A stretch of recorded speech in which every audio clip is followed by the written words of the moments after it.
India में आप भले ही किसी भी परेशानियों से गुजरो, हमारे बड़े नेता तो झालमुड़ी और फोटोशूट में ही बिजी रहेंगे।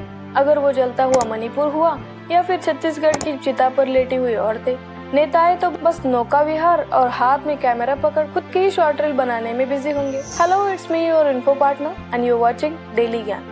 मणिपुर में पिछले काफी समय से स्थिति बहुत गंभीर बनी हुई। इस हिंसा की शुरुआत मई 2023 में हुई थी, जो अब एक लंबे एथनिक कॉन्फ्लिक्ट का रूप ले चुकी है। हिंसा की मुख्य वजह मैतेई समुदाय की शेड्यूल्ड ट्राइब यानी एसटी के दर्जे की मांग थी। इसमें मणिपुर हाई कोर्ट ने स्टेट गवर्नमेंट को निर्देश दिया था कि वो मैतेई समुदाय को एसटी लिस्ट में शामिल करने पर विचार करे। इसी का विरोध करने के लिए ट्राइबल सॉलिडरी मार्च निकाला गया था, जिसके बाद ही हिंसा बढ़ गई। देखिए, मणिपुर की भौगोलिक और सामाजिक स्थिति दो हिस्सों में बांटी हुई है। एक है मैतेई समुदाय और दूसरा है कुकी एंड नागा समुदाय।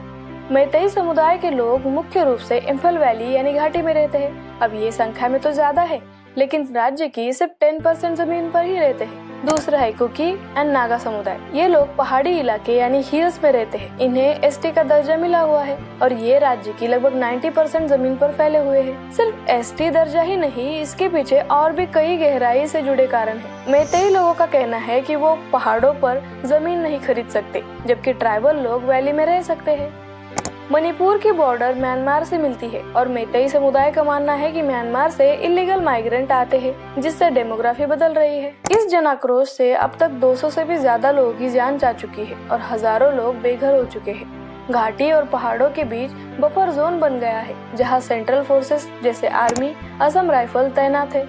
इस प्रोटेस्ट की वजह से राज्य में बीच बीच में महीनों तक इंटरनेट बंद रह चुका है। दोनों तरफ से अभी भी स्पोरेडिक फायरिंग एंड हिंसा की खबरें आती रहती है। दोनों समुदाय के बीच अब विश्वास पूरी तरह से खत्म हो चुका है। कुकी समुदाय अब एक सेपरेट एडमिनिस्ट्रेशन की मांग कर रहे हैं। एक स्टेट पूरी तरह से जल रहा है और सो कॉल्ड विश्व गुरु 24 अप्रैल 2026 कोलकाता के हुगली नदी में बोटिंग करते हुए फोटोशूट कर रहे थे। क्यों? क्योंकि पता है ना, वेस्ट बंगाल असेंबली इलेक्शन का कैंपेन जो करना था। पिछले साल मॉनसून सेशन के दौरान पीएम ने मणिपुर की घटनाओं पर कड़ी कार्रवाई का भरोसा दिया था।